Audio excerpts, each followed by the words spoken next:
Bonsoir, bienvenue à toutes et à tous. Achemine-t-on vers bien sûr une modification constitutionnelle, en tout cas la mise en œuvre de certaines réformes ou résolutions du dialogue politique nécessite toucher donc à la loi fondamentale, la Constitution bien sûr. Pour en parler sur ce plateau du décryptage, nous allons recevoir un acteur politique. Il est membre fondateur du bloc républicain.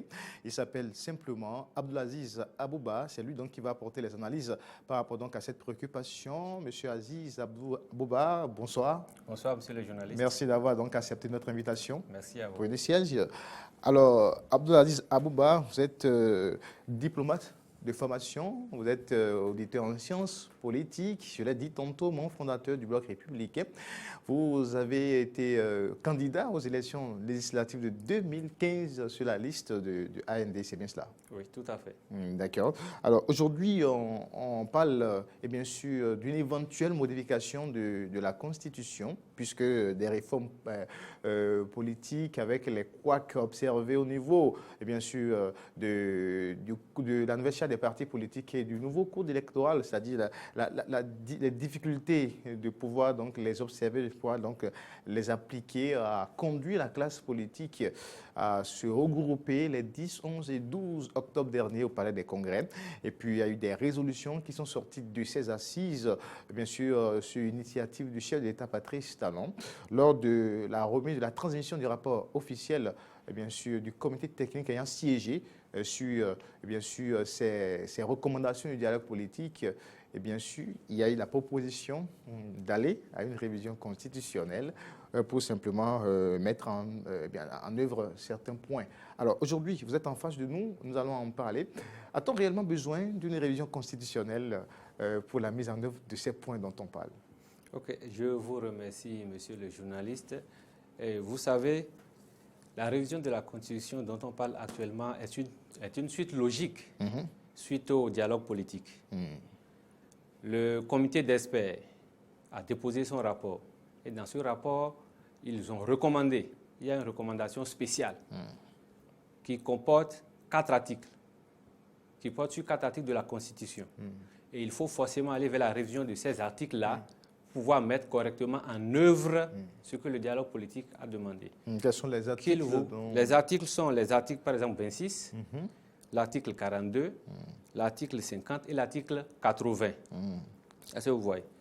Quand nous prenons par exemple, l'assise a proposé l'élection, qu'on regroupe les élections pour aller vers les élections générales. Si on doit aller vers des élections générales, comme vous le savez, nous avons des députés qui ont un mandat de 4 ans. Nous avons le président de la République qui a un mandat de 5 ans. De 5 ans. Et nous avons au niveau des municipalités un mandat de 5 ans. Et même pour le président de la République et pour les maires qui ont des mandats de 5 ans, les élections là ne sont pas couplées. Et donc forcément, pratiquement chaque année, soit on est en veille électorale ou on est en période électorale. Donc il faut pouvoir coupler ces 3 élections-là si on doit aller vers une élection générale. Donc il faut un alignement des mandats. Il faut un alignement. Et comme vous le savez, nous avons au moins le mandat des députés et le mandat du président de la République qui sont dans la Constitution. Et donc on doit forcément toucher ces articles-là avant d'aller vers les recommandations, de mettre en œuvre les recommandations de l'assise. Donc forcément, c'est une suite logique par rapport à ce que l'assise du dialogue politique a proposé. Tout à fait. D'accord. Alors vous avez parlé de l'article 42 aussi. Oui. Oui. Vous savez, nous avons aujourd'hui, par exemple, quand on veut réviser, il y a souvent des suspicions. Si vous avez bien entendu, le président de la République a dit qu'il ne faut pas toucher au pilier fondamental de la révision de notre Constitution. Les Béninois n'aiment pas qu'on aille vers l'article qui nous dit qu'un président ne peut faire plus de 2 mandats. Donc la limitation à 2 La limitation à 2 mandats présidentiels.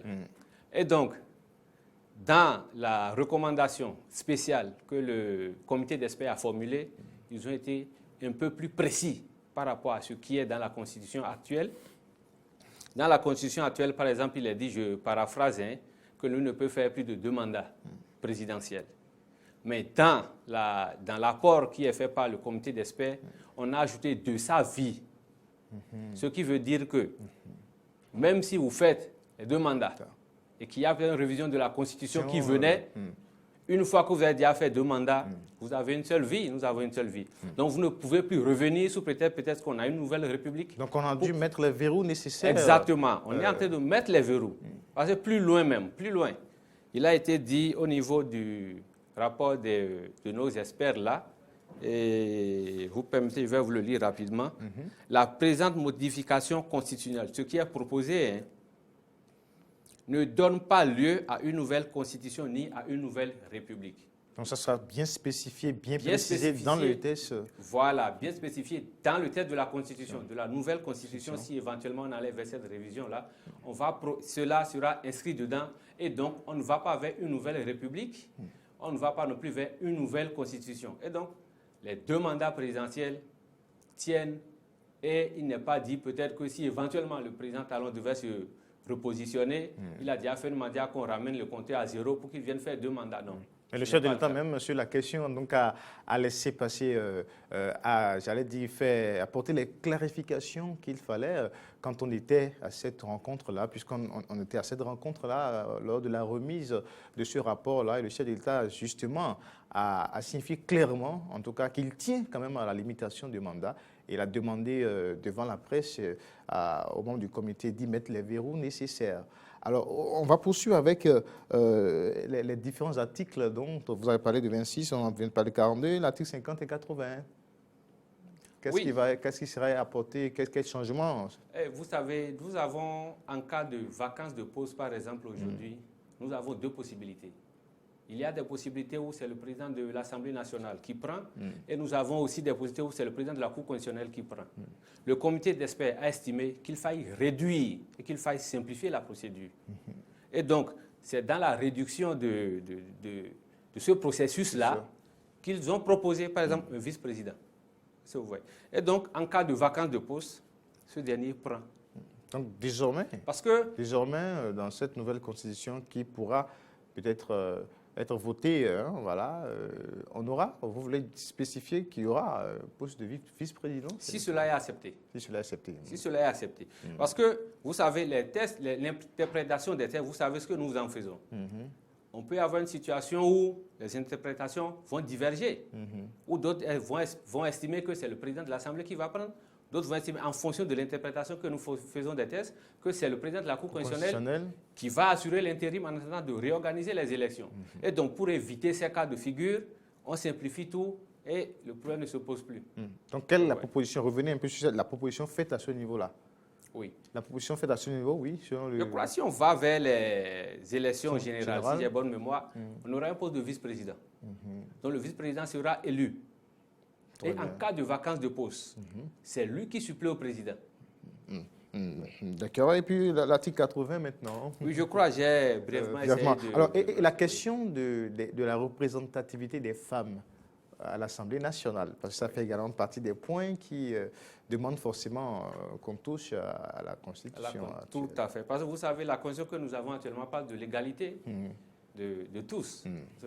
Mais on a estimé, le comité d'experts a estimé qu'il faille introduire une discrimination positive. Ça c'est les favoriser la femme. Juristes, voilà. Est-ce que vous voyez? Exactement, ce sont les juristes. Donc, il faut favoriser la femme pour leur permettre, pas de prendre d'assaut les instances de décision, mais quand même d'être plus présent qu'aujourd'hui. Le chef de l'État l'a souvent dit, il faut permettre aux femmes d'accéder au pouvoir.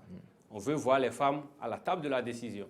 Et donc, c'est dans cet ordre d'idée que cela a été proposé. D'accord. Alors, voilà donc les modifications, les probables modifications qui pourraient intervenir très bientôt. On a essayé de partir un peu des recommandations et justifier un tout petit peu pourquoi il faut une révision de la Constitution. Mais le sujet, ce débat quand même suscite beaucoup de doutes et de suspicions, surtout en Afrique. Vous savez, le cas de la Guinée et puis même la Côte d'Ivoire et dans certains pays où les gens disent, voilà, c'est l'occasion rêvée, hein, le président au pouvoir plutôt, on profite, on veut s'éterniser au pouvoir et tout. Patrice Talon a quand même essayé quand même de dissiper ces doutes-là lors de cette rencontre encore une fois. Et il a demandé à ce qu'on tienne compte réellement des verrous qu'il faut apporter pour que ni lui, et qu'après lui également, que quelqu'un ne viendra pas dire, voilà, c'est une nouvelle république et je peux faire ci, je peux faire ça. Alors, est-ce que les mots d'assurance, ces propos du chef de l'État, est-ce que ça permet aujourd'hui de dissiper les doutes des Béninois? sur la question. Oui, vous savez... Pourquoi souvent quand on parle de révision constitutionnelle en Afrique, il y a tout ce débat de suspicion? Je vous remercie, c'est une question très très pertinente parce que chaque fois qu'on parle de révision de la Constitution, le problème se pose dans tous les pays africains. Ça, vous voyez. Nous avons des États qui ont une pratique démocratique récente. Nous ne pouvons pas nous comparer, par exemple, aux États-Unis. Il y a des États qui ont des centaines d'années de pratique démocratique. Et moi, je me dis qu'avec le temps, cela va venir. Petitement, on va y arriver. Vous l'avez dit, le chef de l'État a voulu qu'on mette les verrous pour que cela n'arrive pas, par exemple. C'est déjà un pas. Parce que dans la plupart des pays africains, le politique fait dire à la Constitution ce que lui veut ou fait faire à la Constitution ce que lui souhaiterait. Donc souvent, les révisions de la Constitution, souvent qui se passent dans des moments de crise de confiance généralisée, ne rassurent pas. Parce que la plupart du temps, quand ils veulent toucher la Constitution, c'est pour rester au pouvoir. Je fais 2 mandats, je veux partir, je révisite, je reste encore au pouvoir. Tout comme vous l'avez vu dernièrement, un de nos présidents africains, je ne voudrais pas le nommer, qui s'est rendu compte qu'avec l'aide de son évêché, qu'il était né dans un mois plutôt qu'un autre, pour pouvoir avoir quelques mois pour rempiler. Vous voyez. Donc cela fait que dès qu'on parle de la révision de la Constitution, les populations s'inquiètent. Les populations s'inquiètent. Mais dans le cas actuel, le chef de l'État a manifesté sa bonne foi. Et ces verrous-là, si ces verrous-là sont vraiment posés tels que c'est dit, il n'aura pas le choix. S'il veut faire le 2e mandat, il fait le 2e mandat et il laisse la place à quelqu'un d'autre. S'il ne veut pas faire le 2e mandat, il laisse continuer. Mais justement, le comité d'experts a fait la formulation technique, les propositions bien faites avec des précisions et tout. Ça, c'est les juristes ont fait leur travail. Maintenant, l'autre manche maintenant, c'est les politiques. Puisqu'on sait que l'Assemblée, c'est le lieu de la politique, l'animation de la vie politique. Et puis, tout peut arriver à l'Assemblée nationale. Vous le savez très bien, vous savez de quoi je parle. Alors, est-ce qu'on a les garanties nécessaires quand même qu'à l'Assemblée, ça va se passer exactement pour qu'après le vote de ces lois, qu'on puisse réellement tenir compte non seulement de la volonté du chef de l'État, sa volonté donc à préserver les fondements de la Constitution de 90, mais également la volonté populaire. C'est ça, justement. Est-ce qu'au sorti de tout ceci, parce que on est sur une ligne politique maintenant, et avec des stratégies, tout peut arriver. On est au Bénin. Alors, Abdoulaziz Abouba, acteur politique, répondez-nous par rapport à cette question. Je vous remercie. Et vous l'avez dit, l'Assemblée, c'est de la politique. Ça, vous voyez. Et le chef de l'État, il est le père de la nation. Et il a été clair. Il ne promulguera pas une constitution qui va amener des problèmes. Et il a bien vérifié auprès des experts si on ira vers une nouvelle république ou si ça sera une nouvelle constitution. La réponse a été claire. Et c'est pour ça que cela a été encore précisé. Et donc ça va se préciser dans la Constitution. C'est vrai, on a 2 blocs aujourd'hui. On a une minorité et une majorité qui sont tous de la mouvance. Même si on parle de bloc de l'Assemblée monocolore. Non, je vous en prie, vous savez. Oui. Non, on a 2 blocs, on a une majorité et une minorité à l'Assemblée aujourd'hui. Est-ce que vous voyez? Et ils soutiennent les actions du chef de l'État. En tout cas, au niveau du bloc républicain, nous soutenons les réformes du président de la République. Et puis le bloc progressiste aussi, que la majorité soutient. Qui soutient également le président de la République. Et c'est justement pour ça qu'on parle d'Assemblée monocolore. Non, vous savez, vous connaissez le phénomène. On peut aller à l'Assemblée sur une liste de l'opposition et se retrouver à la mouvance à l'Assemblée nationale. Ça, vous voyez, donc le problème ne se pose pas. Non, mais quand je dis aujourd'hui, il n'y a pas une véritable opposition à l'Assemblée nationale. Quand on sait que les 2 blocs ou bien les 2 partis qui sont représentés à l'Assemblée soutiennent les actions du chef de l'État, c'est là l'inquiétude des Béninois. Encore on est sorti d'une certaine crise et que ces élections, il n'y a pas eu une forte participation parce qu'il y a eu des problèmes, des situations désagréables ce 28 et on était en pleine crise politique. Aujourd'hui, des Béninois aussi, ça fait partie, ce qui fonde un peu les suspicions, les doutes quant à ce qu'il y ait une certaine révision constitutionnelle maintenant. C'est ça, Abdoulaziz. Oui, je vous suis parfaitement. Je crois, au niveau du bloc républicain, c'est vrai, il n'y a pas eu de communiqué officiel par rapport au rapport du comité des experts d'abord, mais ce qui est sûr, le chef de l'État a été faible. Et nous soutenons ces réformes. Et dans cette logique-là, nous n'irons pas vers une constitution qui pourra amener le chef de l'État à remplir après éventuellement ses 2 mandats. Parce qu'il ne le veut pas. Et ce n'est pas le bloc républicain qui va l'obliger à y aller, ou si ce n'est pas le bloc progressiste qui va l'obliger à y aller. Si ces verrous-là sont posés dans la Constitution, le chef de l'État fera, s'il le veut, ces 2 mandats, si le peuple lui accordait, et passera, quelqu'un d'autre viendra après. Oui. Donc, normalement, avec ce que les SSP ont eu à faire, il n'y aura pas de grand débat à l'Assemblée autour de la question. C'est bien non, ça? Non, tout à fait, tout à fait. Si ça va passer comme dans une la logique formalité. du chef de l'État, cela devrait se passer sans problème. Hein. Ça, vous voyez, on ne devrait pas avoir d'inquiétude par rapport à ça. Mais si après des pièges se retrouvent dans ces nouveaux tests-là? Non. Puisqu'on sait que ça va passer, et si des pièges se retrouveraient, ça peut arriver. Puisque en Afrique, vous savez, les politiciens ont habitué le peuple à cela. Quand on dit autre chose et qu'on fait autre chose.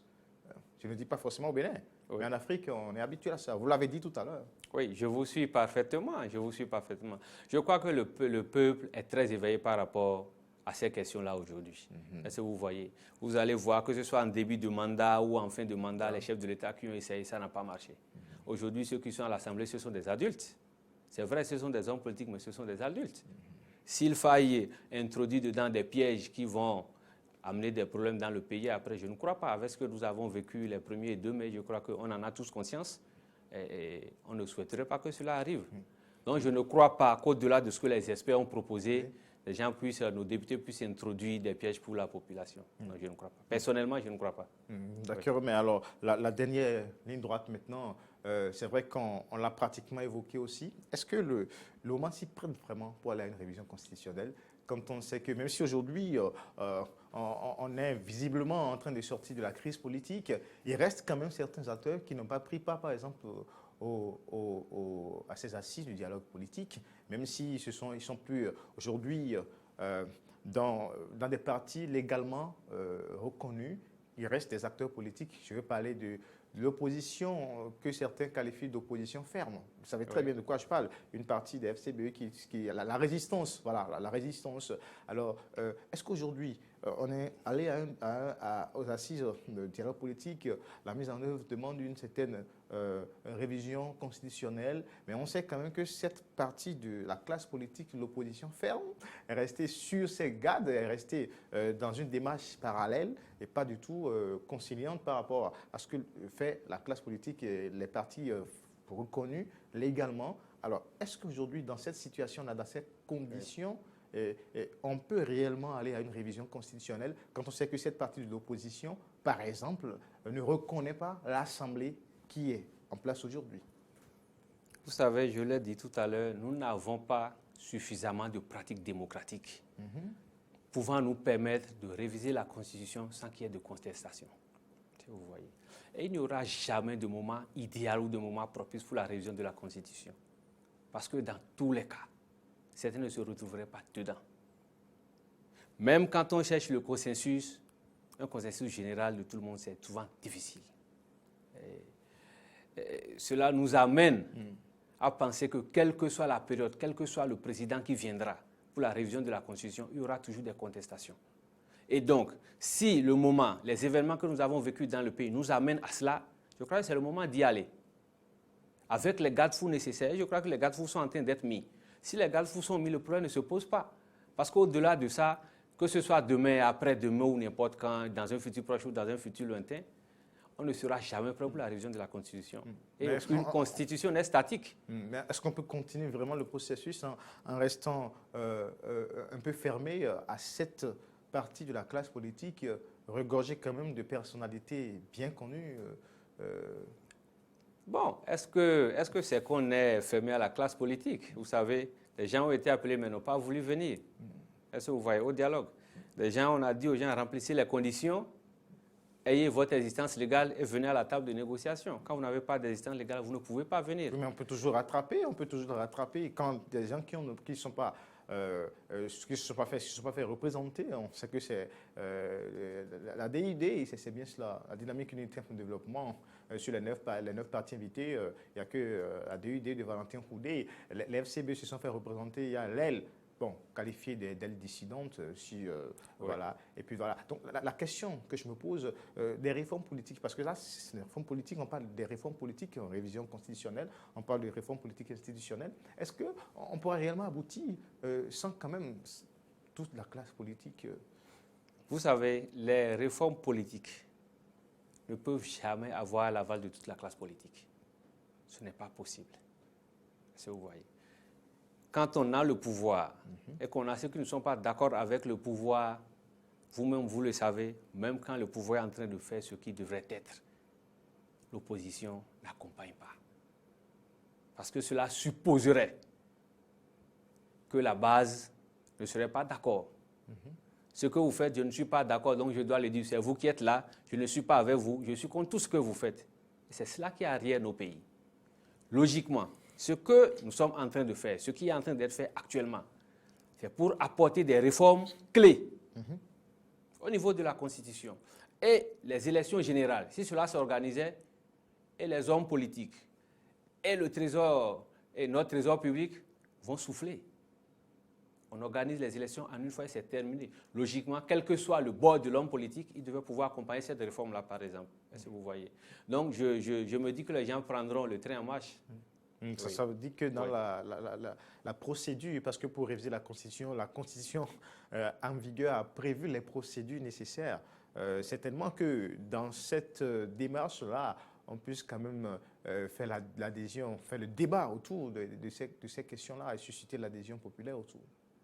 Moi, je crois que le débat se fera, le débat se fera, et surtout à l'Assemblée nationale, même si certains estiment toujours que l'Assemblée n'a pas sa légitimité. Moi, je dis aujourd'hui ça, ce que nous appelons en sciences politiques la légitimité par capacité d'action. Cette Assemblée-là, aujourd'hui, si des gens estiment qu'elle n'a pas la légitimité électorale, au moins aujourd'hui, par ses actes, cette Assemblée-là est légitime. Parce que de toutes les façons, si on doit aller vers la révision de la Constitution, ça doit passer par l'Assemblée nationale. La 8e législature, vous parlez de ces actes, n'a pas encore autant éparté.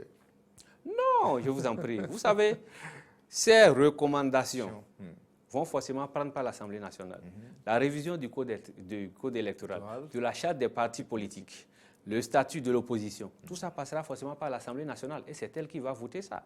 Et donc, si par exemple le statut de l'opposition est voté, ce n'est pas une opposition qui dit ne pas reconnaître cette Assemblée-là qui va en profiter. De toutes les façons, ça sera voté pour eux aussi. Évidemment, le statut de l'opposition qui sera voté, sans l'opposition. Mais non, le problème ne se pose là, pas. C'est la mouvance qui taille le statut de l'opposition pour l'opposition. Non, la mouvance ne taille pas ça pour l'opposition. Est-ce que justement, c'est ça qui fait que... Ces acteurs, à un moment donné, ces acteurs qui sont à l'Assemblée nationale, à un moment donné, ont été opposants aussi. À un moment de l'histoire politique, certains, quand même, parmi eux, ont été opposants aussi. Et ils savent, demain, pourraient devenir opposants aussi. Et donc, aujourd'hui, au Bénin, tout le monde fuit l'opposition. Non, on ne fuit pas l'opposition, les gens ne fuient pas. Et donc, ceux qui sont là aujourd'hui, au niveau de l'Assemblée nationale, demain, ils sont mouvanciers, aujourd'hui, ils sont de la mouvance aujourd'hui, demain, ils pourraient se retrouver au niveau de l'opposition. Et donc, s'ils taillent le statut de l'opposition de manière défavorable, ils pourront en être les victimes demain. Et donc, je crois que dans leur position, ce serait quand même bien de suivre la logique pour faire le travail. D'accord. Abdulaziz Abouba, vous êtes bien sûr diplomate de formation, un jeune acteur politique, membre fondateur du Bloc républicain. Alors dites-nous maintenant, avant de boucler, quelle est l'actualité aujourd'hui au sein du Bloc républicain? Bon, vous le savez, au niveau du Bloc républicain, nous nous apprêtons. Le samedi prochain, vous aurez de nos nouvelles. Oui, vous aurez de nos nouvelles et ceux qui sont bien avisés vont apporter l'information. Je ne voudrais pas trahir les secrets. Vous voyez. Oui, voilà. L'actualité, nous sommes dedans et je crois d'ici 2-3 jours, vous aurez les informations, vous verrez qu'on est bien en place. D'accord. En guise de conclusion, qu'est-ce que vous avez à dire en guise de conclusion, surtout à l'endroit de la jeunesse qui vous regarde, qui nous regarde aujourd'hui? Merci, monsieur le journaliste. À l'endroit de la jeunesse, je dirais militer. Militer avec conviction. Parce qu'aujourd'hui, on voit comment ça se passe dans le pays. Et donc, les élections venaient, des gens attendaient des sous d'un côté, ils ne l'ont pas eu. C'est la conviction, est-ce que vous voyez? Militer et militer. quand vous voulez militer, sachez que c'est le pays qui est en cause. Nous militons, c'est pour le Bénin. Nous militons, c'est pour faire avancer notre pays. Et c'est mon mot à l'endroit de la jeunesse. Donc, vous demandez à la jeunesse d'apporter sa contribution également Forcément. à ces réformes politiques et institutionnelles en cours. Oui, merci. Abdulaziz Abouba, vous êtes bien jeune acteur politique, membre du Bloc républicain. Avec vous, nous avons parlé de l'éventuelle modification constitutionnelle. Vous avez apporté, bien sûr, les justifications nécessaires, surtout rassurer et que le chef de l'État a demandé à la classe politique d'y mettre les verrous nécessaires, a demandé au comité d'experts d'y mettre les verrous nécessaires pour dissiper les doutes et suspicions autour de la question. Le président Patrice Talon tient bien sûr à la limitation, bien sûr à 2 du mandat présidentiel. Donc les Béninois n'ont pas de souci à se faire, pas d'inquiétude du tout. Le président Patrice Talon ne veut pas s'éterniser au pouvoir. Vous l'avez rappelé sur cette émission. Merci à vous, Abdulaziz Abouba. Merci également à vous, auditeurs, téléspectateurs d'IDN Télévision. Décryptage, bien sûr, c'est mardi 19h, jeudi 19h sur les écrans de IDN Télévision. Merci à tous, au revoir.